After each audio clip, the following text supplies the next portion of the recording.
Are you thinking about selling your home in today's market and you're wondering what the true cost is, right? What the bottom line is, what the check will be at the closing table? Well, in this video, I'm going to walk you through the steps and we're getting started right now.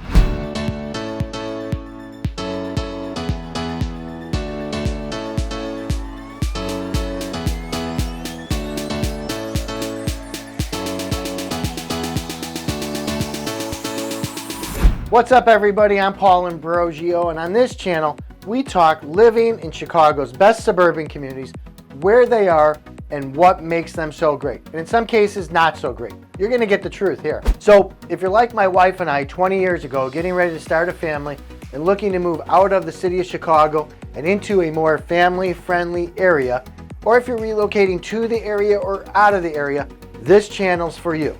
Please do me a favor. Make sure you subscribe below and tap on the bell so you're notified every time we upload new videos to this channel. And if you're feeling like you're in a great mood, some likes will go a long way.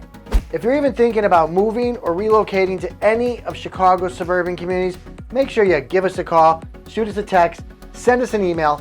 However you want to get a hold of us, know that we've got your back. We're moving to or out of Chicago's suburban communities. In this video, we're going to talk about the true cost to sell your home in today's market. And for a bonus, if you stick around to the end, I'm going to tell you 225 plus minus steps to sell your home. I'm actually not going to tell you. I'm going to provide you a link below.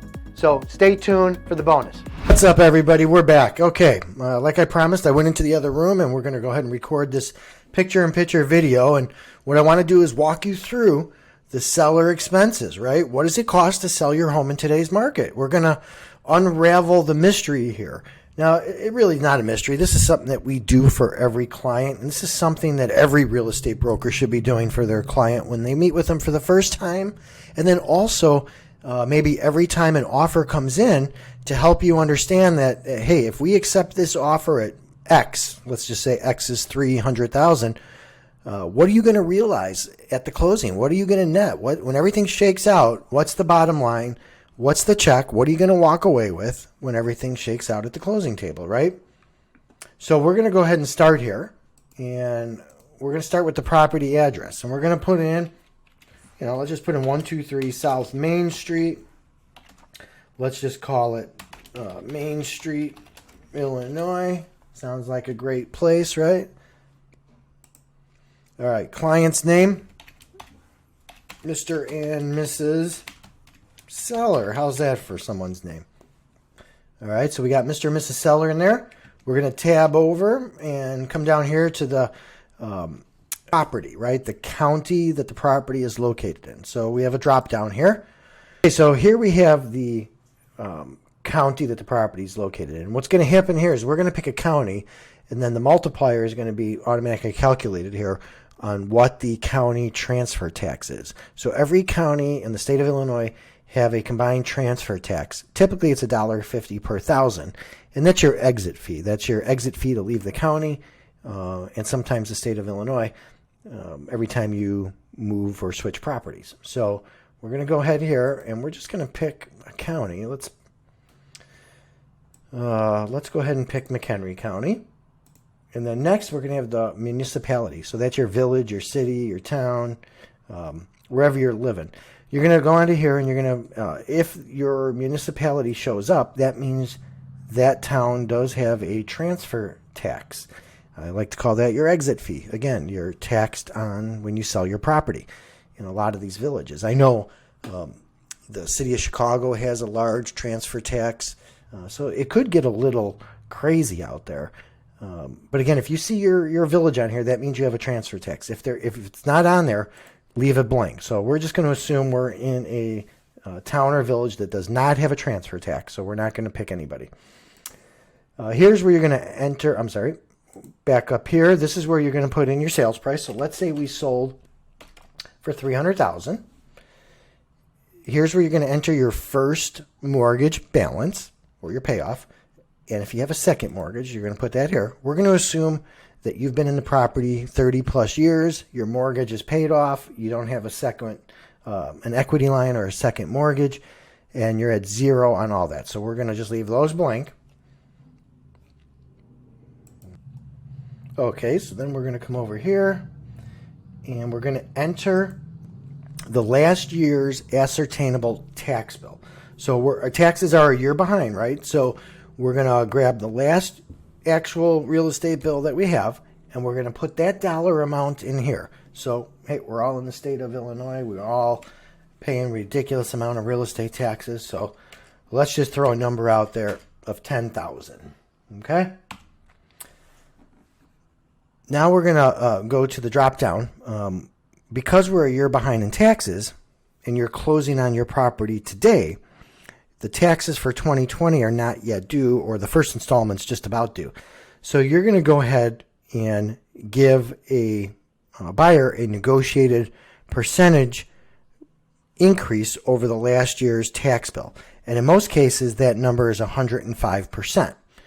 And this is negotiated during your offer negotiating, going back and forth with the buyer and the seller. Ultimately, you're going to end up at 105. 99.9% of the real estate transactions end up at 105%. So we're going to go ahead and put that in. Again, what that means is you're going to give the buyer 5% more based on the last tax bill. So you're going to increase that credit by 5% on the $10,000. Okay. Here's where we're going to put, and again, that covers any increase because we're a year behind in taxes. So right here, everyone gets a little confused. And the seller's like, well, why do I want to give up an extra 5% of my tax bill? And again, this way is just to understand that we're a year behind. And because we're a year behind, there's a gamble. The buyer is taking possession of your property now based on last year's tax bill, and they don't really know what this year's tax bill is. So it's a common courtesy to end up at that 105%. Now, if the taxes go up more, you made out as a seller, but if the taxes only go up 1 or 2%, the buyer did make a couple extra percent, but it's give and take, and it's just a norm in the marketplace. But again, everything is negotiable. Example, if you're buying a bank-owned foreclosed home, the bank does not negotiate on that. The bank says the taxes are prorated at 100%. There's no negotiating. So if you buy a foreclosure, know that you are leaving a few dollars on the table. Because again, typically buyer and seller agree to this number. Next, we are going to go over here and get rid of this. We're going to go over here to the estimated closing date. So typical, a closing is 30 to 45 days out. Today, when I'm recording this video, I'm just going to calculate in my mind here roughly. Let's just say this puts us at June 30th. Now, I don't know if that's a Saturday or Sunday. I'm just going to pick a date. And let's go with it. The system will automatically calculate right here on what we are going to give the buyer a credit for based on these numbers here. So you can see that.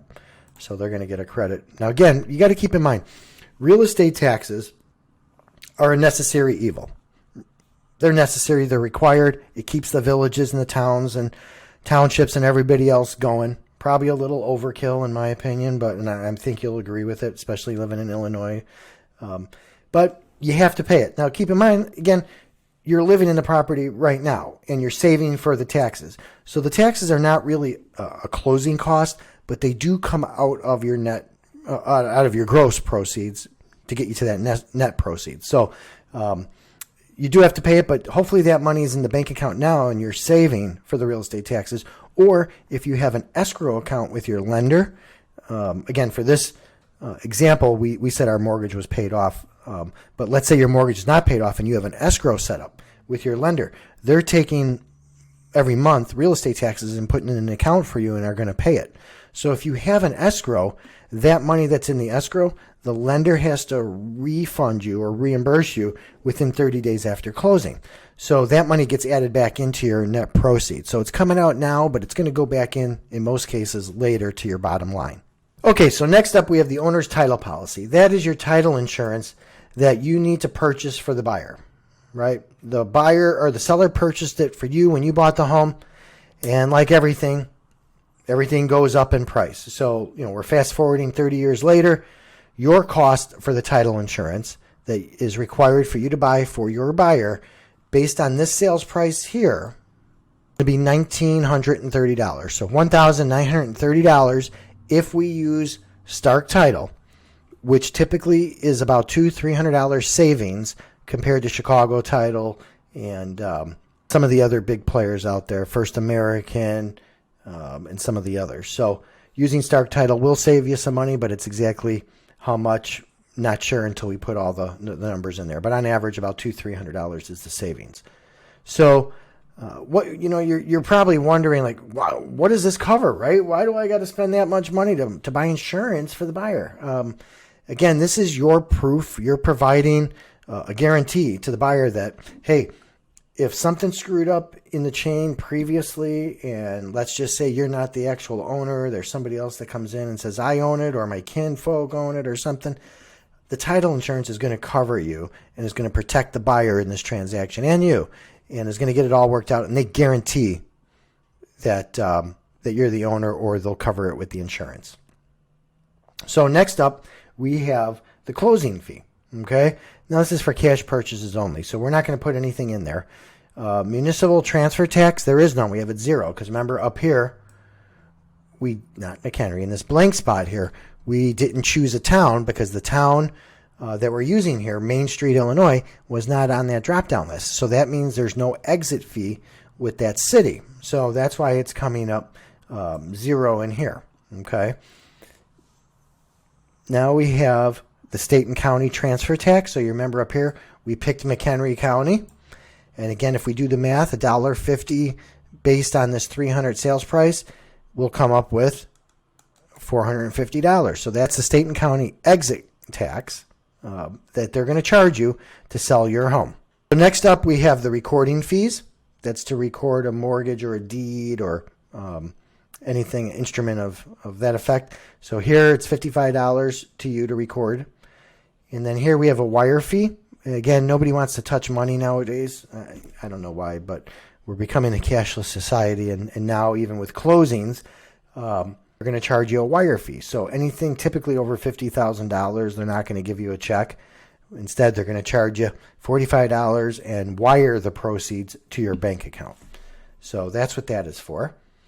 Then here we have some additional gap coverage, closing cost protection, $50 here.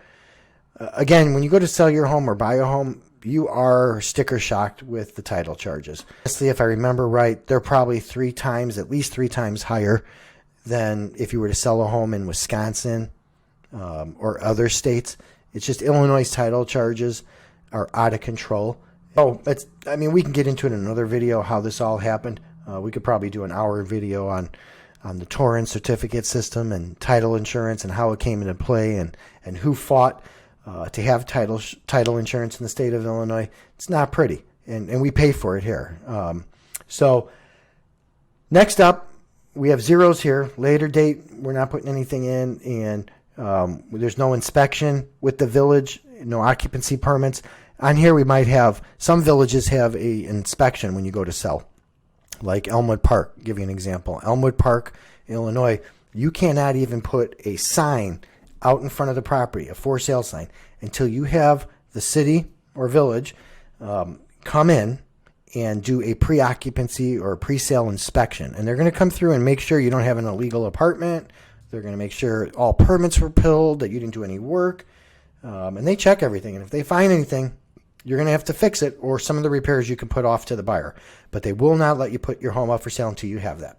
Okay, so next up we have the zoning certificate. The zoning certificate, I know it's required in the city of Chicago, but I haven't heard of any other suburban communities that had a zoning certificate requirement. So again, our property is in Main Street, Illinois, which is a suburb of Chicago, let's call it. So we don't have a zoning cert, so that's going to be zero. Next up, we have attorney fees. So attorney fees, again, are negotiable in some degree. They do vary.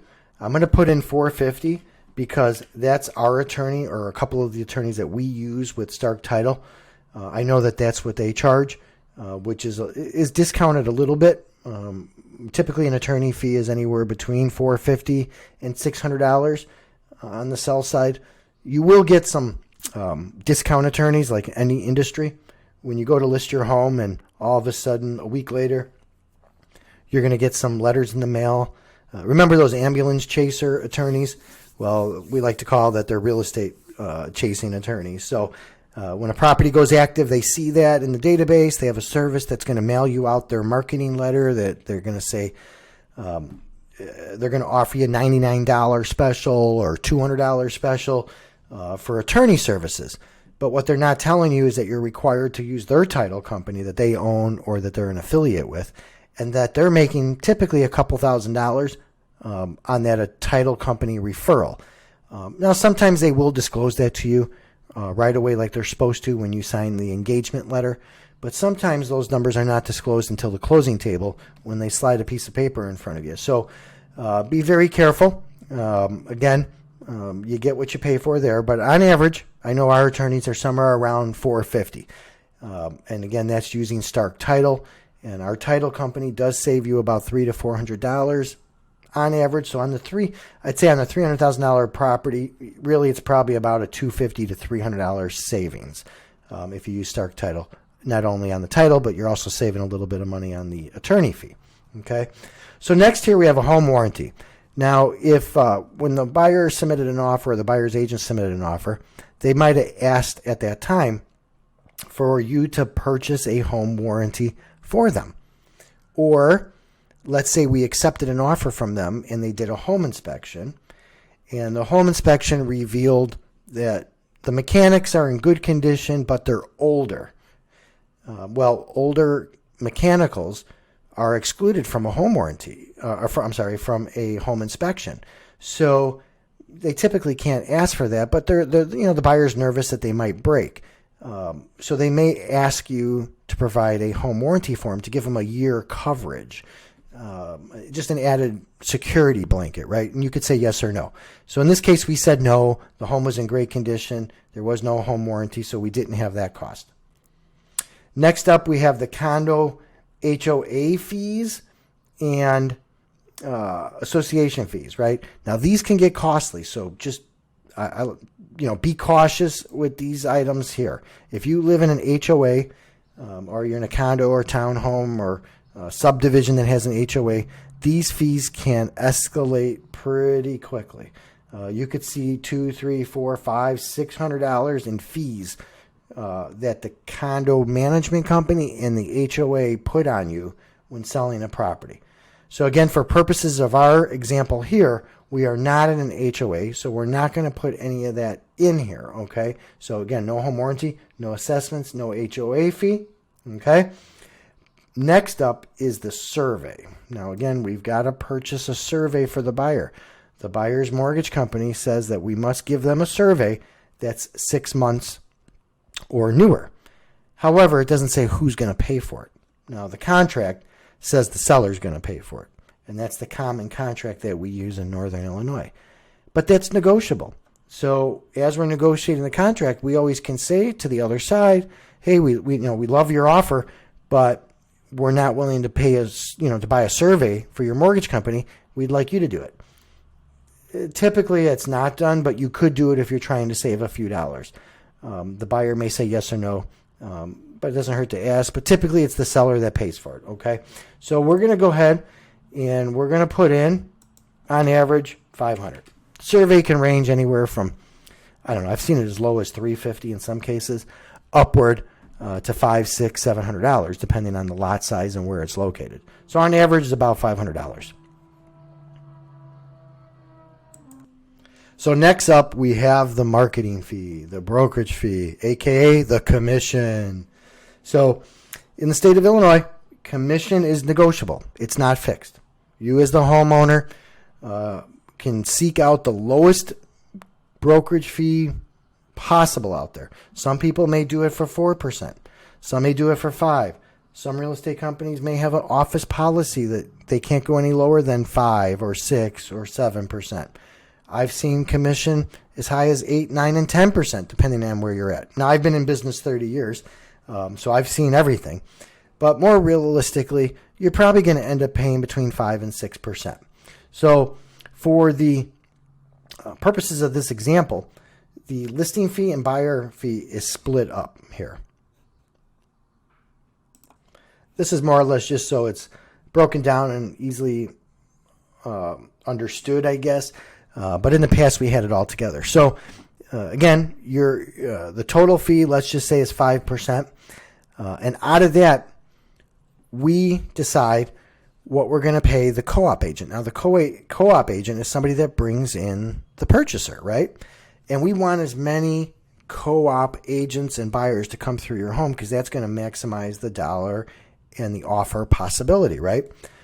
So it's important we keep that number exciting for the buyer's agent, right? We use this, it's a mechanism, it's a tool that we use, the co-op side, to get as many people through the home as possible, okay? So for the purposes of this net sheet and unraveling some of the mystery in selling your home, let's pick 2.5% for the listing side brokerage fee, okay? And then again, we're going to pick 2.5% for the buy side. You're paying the whole thing, 5%. This $395 here is the administrative processing fee that our company has, and most do have that. There are a few mom and pop offices or fly-by-night companies that don't really have this, but the cost of doing business nowadays is so tight in the real estate industry. A lot of companies looked at ways, just like airlines and everybody else, to help cushion that discrepancy in the bottom line. This document prep fee or admin fee is negotiable, just like the commission is, right? Everything here is negotiable. So keep that in mind. Again, we're just doing this for purposes of a net sheet to give you a ballpark on what you can expect when you sell your home. So you add these up, you got $7,500. All the costs here are broken down. It looks like to sell your home of $300,000, you're going to have about $21,000 in closing costs, right? So that's our number there. You like the green for money, right?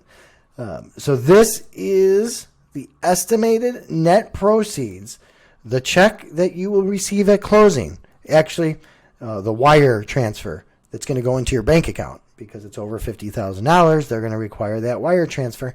So that's what you're going to walk away in today's market with a home for $300,000. Again, that's plus minus. There's a couple things that can vary here that we talked about, and there's always room for error. But on the average, this is the number that you've got. So thanks for playing along. I really appreciate it. This is my first time doing one of these talking style videos. So that's it. That's the seller's net sheet. So hopefully you found this useful and informative. It was my first video. It was exciting to do this one, this style, and I know I'm going to do more like this. It was fun to do, and I hope you enjoyed it. And thank you for the opportunity to present this estimate to you. Thanks so much. Okay, as I promised, it's bonus time. So if you scroll down to the bottom, I put a link in there for you to download my 225 plus minus process or steps in selling your home. Now, of course, if you're thinking about selling your home in today's market, I would love the opportunity to earn your business. And I went ahead and put a link down there so you can just see firsthand the many steps that take place to sell your home. Well, I hope this video gave you some insight into selling your home in today's market and what the true cost is, what the bottom line is, what that net is for you, the check that you can expect to receive at the closing table. If you should have any additional questions about selling your home or any of the suburban communities we feature on this channel, please don't hesitate to reach out and ask. And please don't forget to subscribe below. And for more information on Chicago's best suburban communities, check out our properties for sale at IllinoisPropertySearch.com. Once again, that's IllinoisPropertySearch.com. This is where you'll find one of the most easiest and friendliest search tools in the industry. I promise you that. Thanks for watching. I'm Paul Ambrogio with Berkshire Hathaway Real Estate, licensed real estate broker in the state of Illinois and the wonderful state of Florida. If you're thinking about making a move from Illinois to Florida or Florida to Illinois, I would love to be your go-to real estate broker. Please reach out, give me a call. I'm happy to help. Thanks for watching. You have a great day.